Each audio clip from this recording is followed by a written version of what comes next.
Hello and welcome to Probable Causation, a show about law, economics, and crime. I'm your host, Jennifer Doliak of Texas A&M University, where I'm an economics professor and the director of the Justice Tech Lab. My guest this week is Sara Heller. Sara is an assistant professor of economics at the University of Michigan. Sara, welcome to the show. Thanks so much for having me. We are going to talk today about your research on summer jobs for teens as a violence prevention strategy. But to kick things off, could you tell us about your research expertise and how you became interested in this topic? Sure. So broadly, I'm interested in ways that policy can help improve outcomes for disadvantaged youth. And so that means understanding how adolescents and young adults make decisions about school, about crime, about work, and how their thinking interacts with their environments and their social context. So in terms of the sort of type of program we'll talk about today, which is summer jobs programs, I first got interested in it in graduate school when I was reading a bunch of research about active labor market programs. So programs that offer job search assistance, job placement, job training. And we know a lot about those types of programs, but I realized through reading that research that we actually knew very little about summer youth employment programs. Even though they'd been operating all over the country, were pretty widespread for basically the last 50 years. And so when you're a graduate student and you realize there's something that's kind of a big deal, we've been spending a lot of money on it, and we know very little about it, that's sort of an exciting opportunity to think about doing some research. Indeed. So the main paper we're going to talk about is titled Summer Jobs Reduce Violence Among Disadvantaged Youth, and it was published in Science in 2014. You've continued to study the effects of summer jobs in more recent work, and we'll talk more about that later. But let's start with the original experiment. So you randomly assigned summer jobs to teens in Chicago. Tell us about that summer jobs program. What did the program look like, and who did it target? Sure. So Chicago offers a huge range of summer programming that ranges in what it looks like. And the piece we evaluated is a piece that we sort of carved off in order to evaluate with a focus on violence prevention. So that means it was offered to youth at 13 high violence high schools, Chicago public schools. And in a lot of ways, it's very similar to other types of summer jobs programs across the country. So youth worked 5 hours a day, 5 days a week for minimum wage. In this first study, they were all nonprofit and government jobs, so things like summer camp counselors, working in an alderman's office, and so forth. But there were a couple elements of the program that the government agency that ran the program decided to add because of the population they were targeting and the sort of focus on violence prevention. One of those pieces was an adult mentor. So this is an adult who works with about 10 youth for one adult, whose job it was to help them deal with their barriers to employment. So whether that was figuring out transportation to work, helping them get the paperwork together they needed or the identification they didn't have in order to work, or helping them navigate conflicts with supervisors, they were basically there to help make sure the youth succeeded. And then some of the youth also participated in a social emotional learning curriculum. So that was sort of a piece of the program based around cognitive behavioral therapy principles, helping with social information processing, emotional regulation, and that kind of thing. So you mentioned there was room for more research here, but before this study, what had we known about the effectiveness of jobs programs like this? Surprisingly little, given how widespread they were. So we know a lot about active labor market programs in general. So these kinds of job search assistance, job placement, job training programs, they're actually one of the most evaluated social programs out there. We know that they improve employment for adult women. There's sort of mixed evidence on whether they help improve employment for adult men. The evidence on youth is even more mixed. But when we think about the summer jobs programs, so that are targeted at youth who generally are still in high school, that's why it's offered during the summer, we really only had basically observational evidence on summer jobs programs, so studies that compared participants to non-participants. There was one program back in the 80s that was evaluated as an experiment, but as you sort of dig into it, you figure out that they offered both the treatment and the control groups jobs and training. The only difference between the two groups was a life skills curriculum. So that's not actually evaluating the effects of offering a job and some job training. So going into this, starting this study, we basically only had that observational evidence, which was generally promising, but not entirely convincing, given that the kinds of people who show up for these programs might be different from the kinds of people who don't show up. So right before my paper came out, there was an experiment that came out about New York City's summer youth employment programs, talking about the academic effects of New York's program. And so there, Jake Leo-Sorbel found sort of small increases in school outcomes on the order of sort of 1 or 2 extra days of attendance for participants in the program. And I think there was a bunch of other work going on concurrently, but at the time of the study, that's basically what we knew. Some promising observational evidence and some experimental evidence on schooling, but nothing about crime. Okay, so to measure the causal effect of this program in Chicago, you ran a randomized experiment, something we wish we could do in many contexts, but isn't always possible.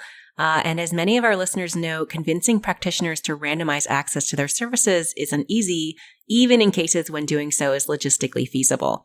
So how did this experiment come about? It's kind of an interesting story. So very early in graduate school, I had met with a couple of the people who run the program in the Daley administration. So this was back when Mayor Daley was mayor of Chicago. I told them I was interested in this topic. I was interested in figuring out if there are opportunities for evaluation. They said, oh, yeah, we might be interested. Thanks very much. And I sort of went on my merry way. And what it took to start to get things off the ground was Rahm Emanuel getting elected. And so he came to office and he gave all of his staff a sort of very explicit directive that he actually wanted to know if the stuff that he was spending money on worked or didn't work.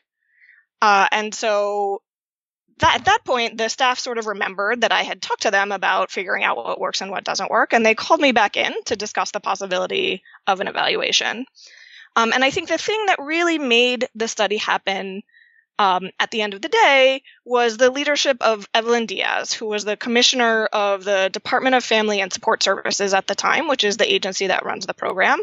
She really made it all possible. So she was someone who cared a lot about evidence, who understood the benefits of randomizing a study, and who also understood that in a world of social services where you basically never have enough money to generate enough program slots to serve everyone you think could possibly benefit from the program, you always have to make choices about allocating slots. The limited number of slots are getting allocated somehow, and a lottery is potentially a fairer way to allocate them than however they would get allocated otherwise, be that first come, first serve, or it's the people who sort of show up first who get it, or nepotism because it's sort of who you know. And so she was willing to make the tough choices to make it work. And really, in general, was just an absolutely extraordinary partner who helped get the project off the ground and made it a success at the end of the day. Okay, so you had awesome policy partners that allowed you to randomly assign kids who want to participate in this program into 3 groups. So you have a control group where kids don't get a job, but then you have 2 different treatment groups. So tell us about each of those groups and why you did this. So the difference between the 2 groups is the social emotional learning curriculum piece that I told you about earlier. So one of the groups worked for 5 hours a day, 5 days a week, and that was it. The other group worked 2 fewer hours a week. The other group worked 2 fewer hours a day, and instead replaced that with this social emotional learning curriculum that's based around cognitive behavioral therapy principles. So CBT is what we sort of call that for short. And the reason we did that is that there had been a lot of sort of mixed evidence about active labor market programs for youth, and a lot of sort of failed attempts to offer programming that would improve employment in the future that didn't really seem to pan out. And so there was a hypothesis floating around out there that part of the reason that disconnected youth were not benefiting from these programs is that they lacked the soft skills to benefit from the programs, whether that was about emotional regulation or self-control or communication or just the other types of skills that might really let you engage with programming, benefit from it, grow from it, have it set you on a better employment trajectory, that maybe they needed a little bit of training in those skills. And so our thought was to test whether adding something like that, adding a CBT-based curriculum, could provide some of those soft skills in a way that would help the youth get more out of the program than they would otherwise. So we wanted to sort of see if that would help expand the program impact. Okay, so randomizing kids across groups allows you to measure the causal effect of the program. That's one piece of the puzzle. But you also needed high quality data to find out what happened to the kids in each of these groups. You were able to get a bunch of administrative data to measure the effectiveness of this program. So tell us about those data sets and the outcome measures you're interested in here. So this is one of the benefits of working in Chicago is they have extraordinary administrative data access. It was not all that easy to get, so I spent basically my entire fourth year of graduate school arguing with the lawyers to figure out exactly how we could protect everyone's privacy but still learn what we needed to learn. And at the end of the day, we got a lot of data. So the main outcome measures we focused on were individual level arrest records from the Chicago Police Department. So we can measure each time a youth gets arrested, and importantly, why they were arrested. So I sort the arrest by crime type to think about violent crime, property crime, drug crime, and other types of crime. Part of the reason I do that is that there's a lot of evidence from other studies that different types of crime sometimes move in different directions, probably because there's different underlying causes, and so if you change one cause but not the other, things might move in opposite ways, and I didn't want to aggregate that all together. I wanted to be able to sort those pieces out. So the Chicago Police Department arrest records are the main outcome I'm interested in. I also match youth to their Chicago public school records, so I can see attendance, enrollment, GPA, other school outcomes. I, of course, have program records from the program about participation, and I know a little bit about the neighborhoods youth live in from the American Community Survey. Let's talk about the main results. What do you find is the effect of being assigned to the treatment groups on kids' academic outcomes and criminal behavior? So in the 16 months after random assignment, I find that there are 4 fewer violent crime arrests per 100 youth offered the program. And to give you a sense of that magnitude, that's a 43% decline relative to the control group. So that's a really substantively large decline in violent crime arrests. I don't find any changes in other types of crime or in any measures of school or attendance or performance. So it looks like it's really the violent crime effect that is the main change due to the program. And that's nice because violent crime is very expensive. So that's a big effect on an important outcome. And it was the focus of the policymakers running the program as well. That's the thing that they really wanted to target. Yeah. And you don't find any difference between the two treatment groups. So that is receiving CBT on top of the job did not have any additional effects. I imagine this was a bit surprising to you. Why do you think there was no difference? So I think there's sort of a boring statistical reason and then maybe a more substantive hypothesis. The statistical reason is that, of course, as rather than comparing the entire treatment group to the control group, when you look at one treatment group and the other treatment group versus the control group, you're sort of slicing your treatment sample in half. And smaller sample sizes make it harder to find and sort of detect the differences. And so part of the answer might just be because the sample was not big enough to really tell. That said, the point estimates, so the actual sort of estimate of the effect, are pretty similar across the two groups. So even though there are big standard errors, so there's some uncertainty, all the indications are that the groups look pretty similar. And in fact, the violence decline is statistically significant in both groups separately. So it's not like the sample was so small that we couldn't see the violence decline in both groups, which means certainly the CBT piece wasn't necessary to cause the violence decline. It happened in both places, even when youth were not participating in that curriculum. And so, as you suggest, that is kind of surprising because we have this other evidence that suggests these programs by themselves can reduce violence. And so part of what we learn from this, I think, is that if the CBT is not necessary, it must be something that is happening in both of the groups that's driving the effect. And I think one important piece of that is to realize it's not like it's the exact same program plus the CBT, that the youth in the CBT group are actually working fewer hours. They're replacing 2 hours of work with the CBT. And so you might think that maybe the two intervention strategies, the work and the CBT, are interchangeable, that they're actually doing something similar. And one of the reasons that I think this is potentially plausible is back when the program was happening, I went on some site visits. I talked to the people in the program and some of the employers. And in talking to one of the employers, he told me this story and he said, look, the biggest problem these kids have when they first show up, is that they can't take constructive criticism. That you tell them, hey, you need to wear closed-toed shoes to work, and they blow up at you. They're in your face yelling at you. And so he said, my job as an employer is to teach them not to do that, to teach them how to take that constructive criticism.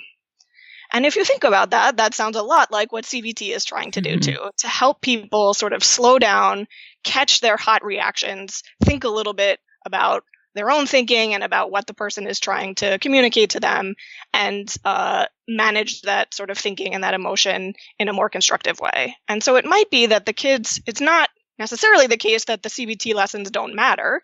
It's just that they might be learning those same lessons from the kinds of employers who choose to participate in these programs, because the employers themselves are also interested in youth development.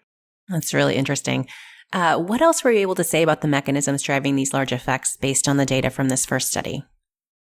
So frustratingly, it's a little bit easier for us to rule out mechanisms than it is to rule them in and to say for sure what's going on. But there are a couple things that we can rule out.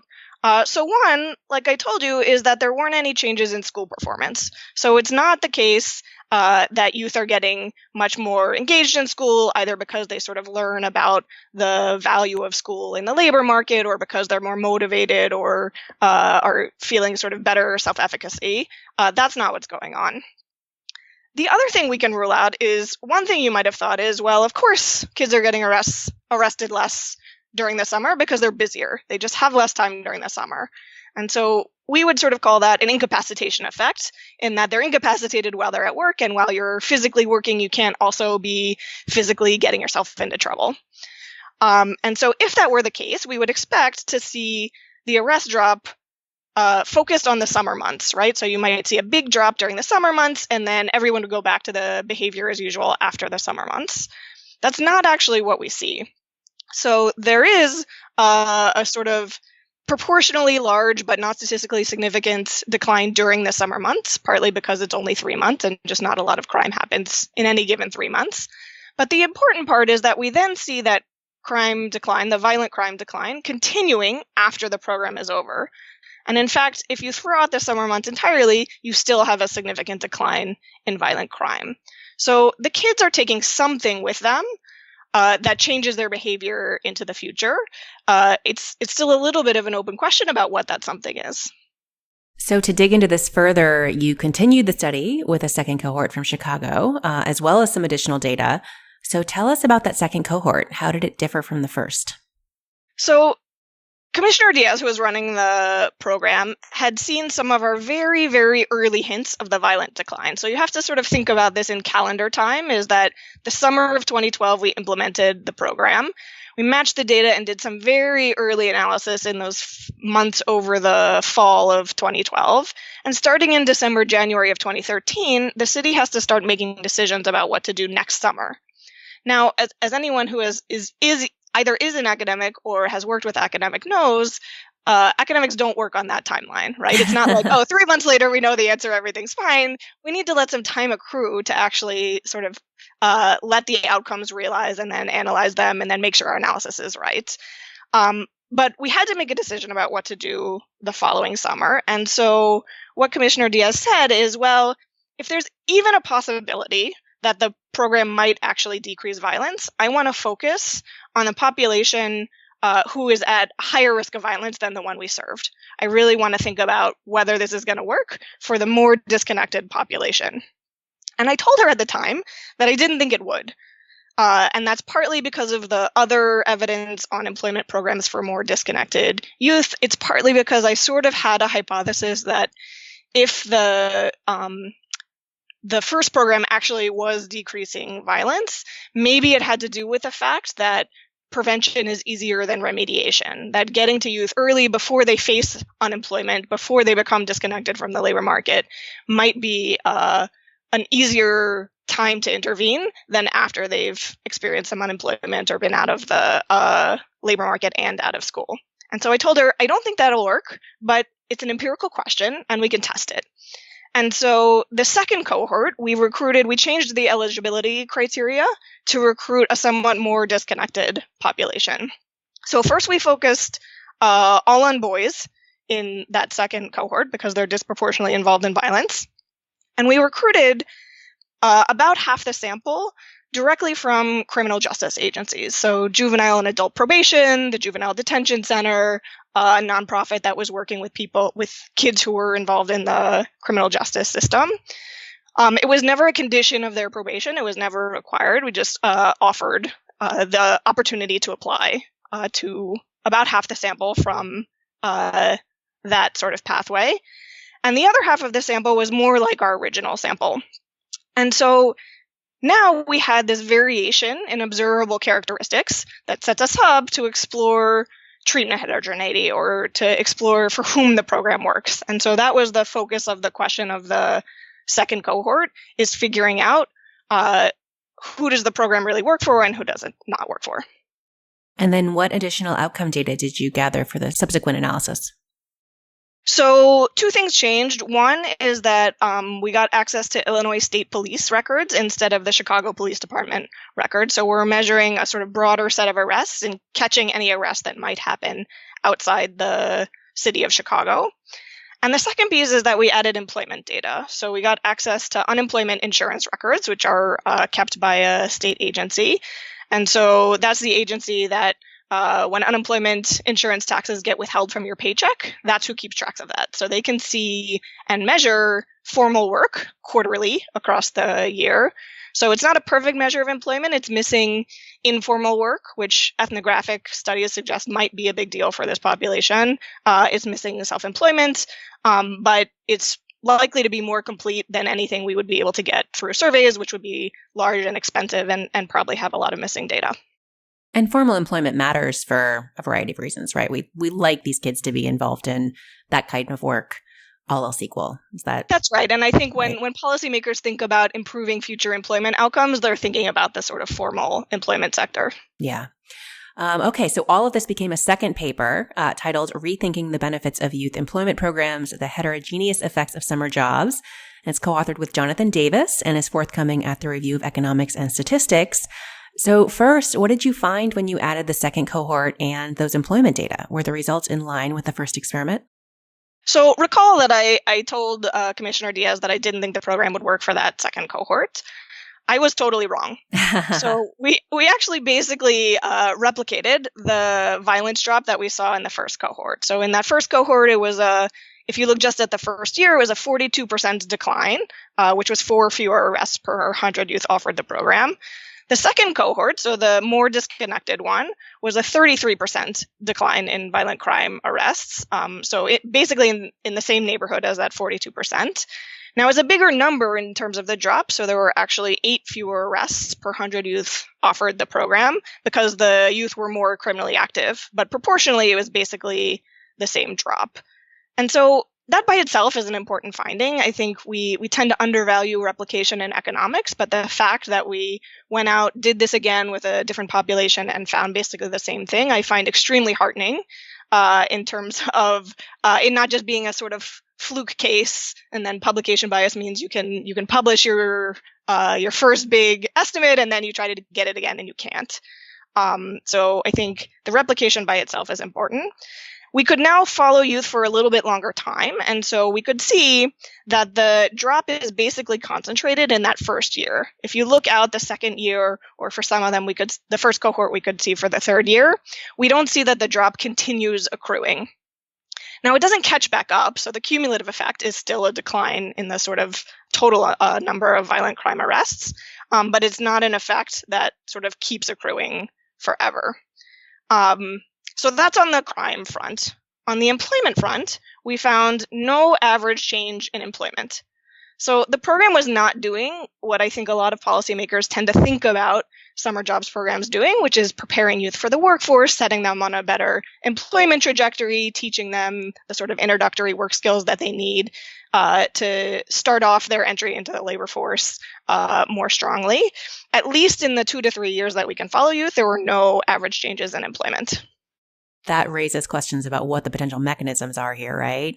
So you and Jonathan actually use machine learning to try to say more about the heterogeneity in the effects itself, in the hopes of shedding light on potential mechanisms, since it, on its face, seems like employment is not what's driving this, which I think is probably a surprise to a lot of listeners. So what was the motivation for this machine learning approach? And give us a brief summary of what it involved.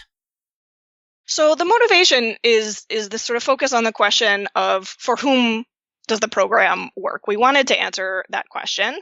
And, you might think even though there's zero average employment effects, there could be some subgroup that's really benefiting in terms of employment who could be driving the decline in violent crime. So it might be that it's the sort of work driving the violence decline, but only for a subgroup, so that when you combine everyone's data together, the employment effect is not big enough to sort of show up in our analyses. So we wanted to think about who's benefiting and who's not on these different outcomes. Now, typically, when we do these kinds of heterogeneity analyses in economics or in other disciplines even, we sort of think about testing two subgroups at a time. So we might estimate the effect for boys and for girls and test if they're different, or for people above and below the federal poverty line and test if they're different, and so on across all of the things that we can measure, one group at a time. Now, there's two potential problems with that strategy. One is that, as anyone who has sort of taken an introductory statistics and hypothesis testing class knows, more tests means a higher probability of chance results, right? Sometimes you're going to find statistically significant results just because you've run so many tests. And the more tests you run, the more likely that is. And then you might end up trying to interpret these subgroup differences that are really just an artifact of the fact that you've run so many tests. So that's one reason we might not like the approach of running a bunch of these tests over and over across different characteristics. The other reason is that the real world might be more complicated than these sort of one-way tests, boys versus girls, poor versus not poor. That imagine it's the case that the people who really benefit from the program are boys between the ages of 14 and 16 who live in areas where the median neighborhood income is below $33,000. If there's sort of a combination of characteristics that define who's benefiting, we are never going to find that in our standard way of testing. In fact, if for the people who sort of do these things, if you think about running that like 3 or 4 way interaction and presenting that to a room full of economists, they would sort of laugh you out of the room about how much data mining you've done, and you've just sort of dug around until you found enough stars.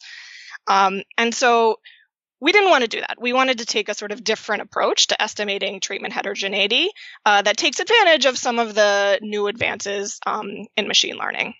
And so we used a newly developed machine learning algorithm, and this was not ours. This is thanks to some very clever researchers.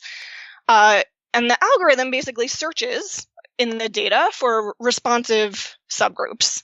And so it does it in a principled way, so it's holding out part of the sample to avoid the sort of overfitting problems that we might worry about, trying to avoid capitalizing on the chance variation in your data. And it allows for very flexible combinations of the characteristics we can observe. So at least in theory, the algorithm could find that group of 14 to 16-year-olds living in particular areas who are of a particular gender who are benefiting. So it sort of addresses both of those problems. And so that was our basic approach, to let the algorithm loose and search for treatment heterogeneity across all of the things we could observe about the kids. And so what did you find? Which groups were most affected by the summer jobs program? So we found that there was not any detectable heterogeneity on violence. So basically, everyone in the sample seems to respond in terms of violent crime arrest. Everyone goes down. Now, that might be because our sample is not big enough. These machine learning methods really are designed for big data, so maybe our data aren't quite big enough. But regardless, we basically saw everyone's benefiting on violence. The place where we did pick up some heterogeneity is in employment. So we found a subgroup where some people benefit in terms of employment, and in fact by quite a lot. So we found a 15 percentage point increase in employment rates, which is about a 44% increase over the control group. So some people are benefiting a lot in terms of employment and some not at all. The people who are benefiting, if you look across the characteristics that describe them, they're younger, they're more attached to school, they tend to be more Hispanic and more female.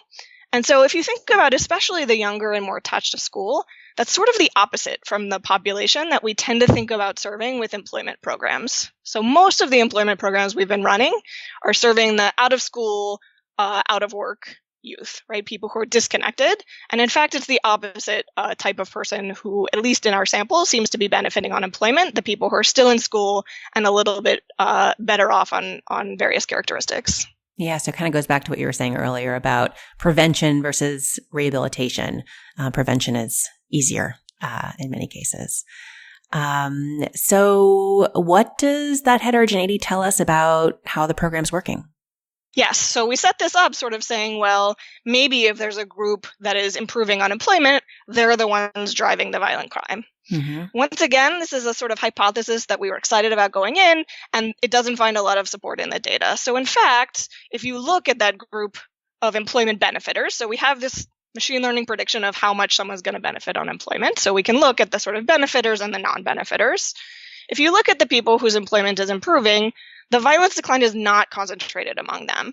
It's declining even among the group who is not benefiting in terms of employment, which means it doesn't seem like it's the employment that's really driving the violence decline. And if anything, what we see among the employment benefiters is a little bit of longer-term increase in property crime arrests. And so that might be more consistent with an idea of, well, if you're working more, you might be traveling more to wealthier neighborhoods, you're around more opportunities for theft. But it certainly doesn't seem consistent with the idea that employment is causing the violence decline. So Chicago isn't the only place that experiments with summer jobs programs. You mentioned New York. I know that you've also continued to work in Chicago, and there was a Boston study too. So what have those other studies found? This is, I think, one of the most exciting things about this topic, because oftentimes when you test a program or an intervention type in different settings, you get very different results and then have to think very carefully about what's different about the setting, what's different about the population, what's different about the specific program implementation details. Here, across these different settings, everyone is finding a very consistent story in general. So the New York, there have been a couple different New York studies finding declines in incarceration, even declines in mortality that it looks like is driven by homicide. So that's very consistent with the idea that involvement in violence is going down. Boston found a decline in violence. They also find a decline in property crime. And so I think we're seeing really consistent evidence that the program type, regardless of the sort of specific details, is reducing violence. And that it doesn't seem to be improving employment on average, right? So the different studies that have measured employment don't find a lot of improvement in employment, at least on average. I think the evidence is a little bit less consistent in terms of the schooling outcomes. So the first New York study and the Boston study both find some improvements in schooling outcomes. Another New York study and all of the Chicago stuff has found no improvement in schooling. So it's a little bit less consistent there we might need to sort of start parsing the details a little bit. But in general, I would say, and including some other non-experimental studies that have happened. So there was a non-experimental study in Detroit that found some positive schooling impacts as well. So I think in general, what I take away from this literature is that unlike in some other settings, the details may not be super crucial, that it seems like these programs consistently reduce violence. Do you have any other thoughts on why the programs don't seem to be having big impacts on employment? It feels like giving kids experience in a stubborn job, like that feels like the easiest margin to move in many ways. Is it something about them working in the informal sector, or there just aren't jobs available? Or do you have any ideas about that? So I think it is a little bit of a puzzle, right? Because we know that early work experience matters in general for employment trajectories, and this is early work experience. Mm-hmm. And we can measure employment in the control group, and it's much lower, so it seems like it should matter. I think the thing you mentioned about the sector people are working in is a potential hypothesis. Then one of the New York studies did a sort of non-experimental comparison within the experiment that suggests that the youth who are working in the jobs that look more like private sector jobs are maybe doing less badly, although not necessarily improving, than people who are working in the nonprofit sector. So that's a possibility. I think it's possible that depending on the program in the city, there could be some stigma associated with these programs. So if youth aren't listing them on their resume as I worked in an alderman's office, but are instead saying I worked as part of this program, employers might have sort of some biases about the kinds of youth who are participating in these programs. One of the authors of the New York study, Judd Kessler, and I are working on a study to test a different hypothesis. which is sort of about pushing on that information in the labor market, right? It might be that employers don't know how to interpret this as whether it's real job experience or not, or youth are not listing it in the right way. There might be some sort of information frictions that are keeping youth from benefiting from their job experience. And so we're testing the effects of adding a letter of recommendation. So we surveyed a bunch of the youth's supervisors to get personalized feedback about the youth. We turn those into a letter of recommendation, and we're going to see if those that additional piece of information helps the youth benefit in the labor market, but we don't have the answer yet. Oh, that's great.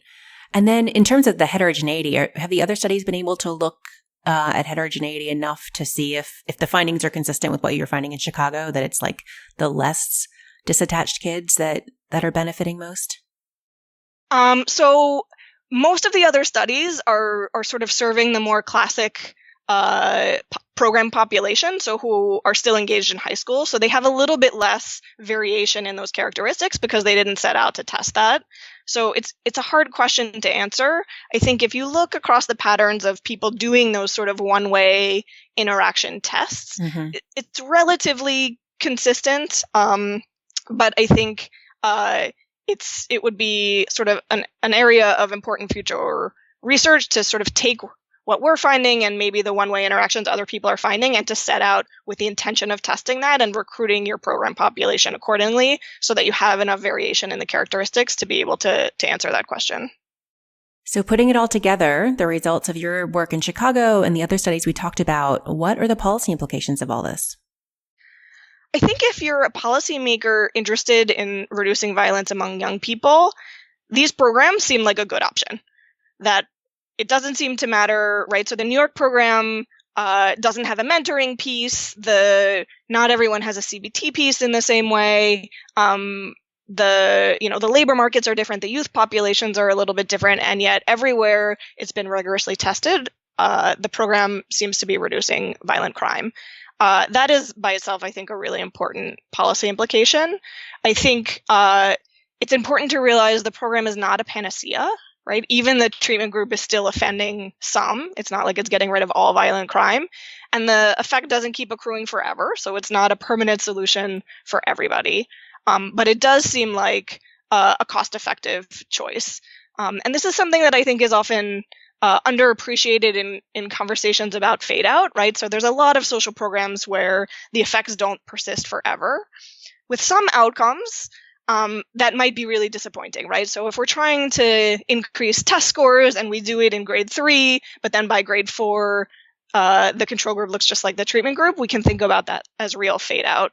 In the case of violence, if you're preventing violent crime or violent crime arrests, even for just a year, you've still prevented that level of violence. It's not like if then in the second year, the rates of offending go back to what they were before, you've no longer prevented that violence, right? You've still stopped violence for a period of time, which is an incredibly socially costly outcome.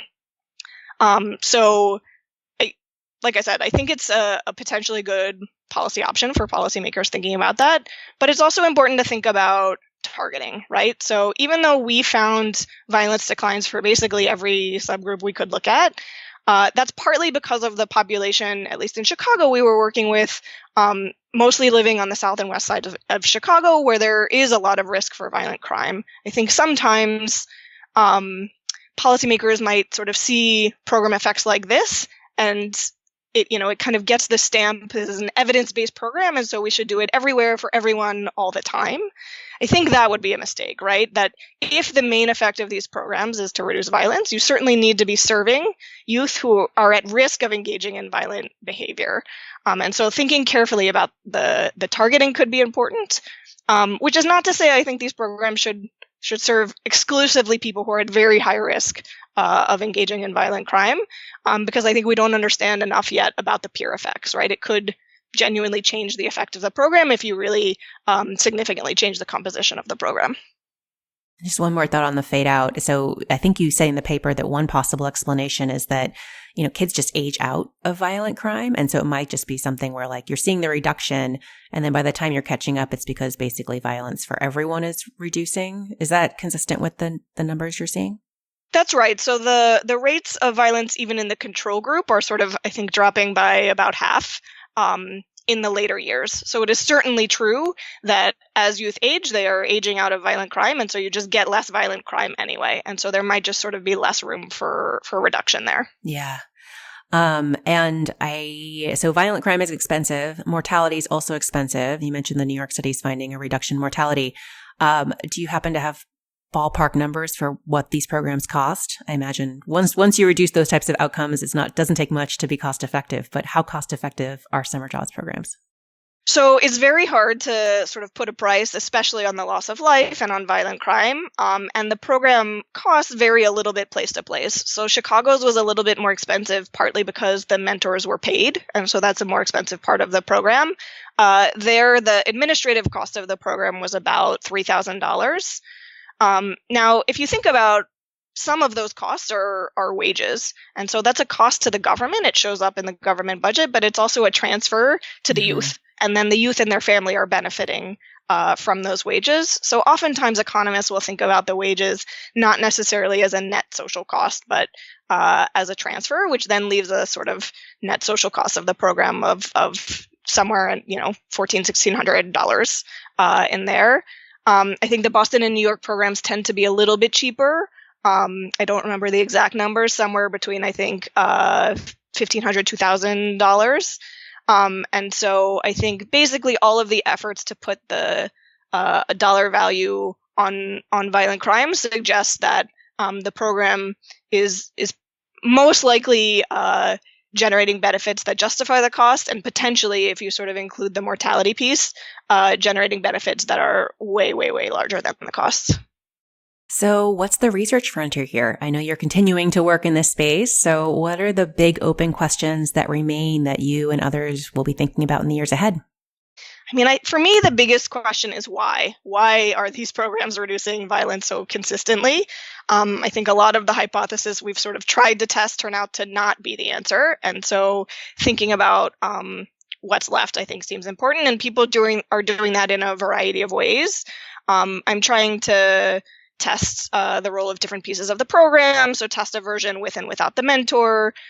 In Philadelphia, I have a study that's going to be able to look at related outcomes like measures of mental health and family stress in terms of reports of child abuse and neglect, thinking about, is the money sort of helping to reduce family stress? Is it reducing depression and anxiety? And so forth.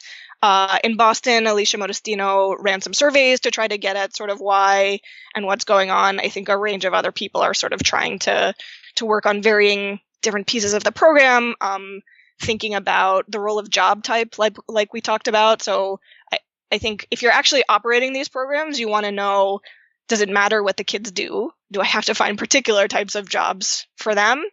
I've tried to get a lot of jurisdictions to be able to randomize jobs, but everyone says no, because they say, and I think probably correctly, that a big piece of the value added of the program operators is doing that match between kids and jobs, and they don't want to sort of give that up.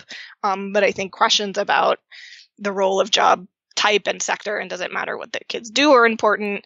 And I think whether peers matter is important, right? So if you think about targeting youth who are at higher risk of violence, can you do that exclusively, or is that going to change the effect of the program? Because part of what's going on is interaction with a diverse set of peers. My guest today has been Sara Heller from the University of Michigan. Sara, thanks so much for talking with me. Thank you very much.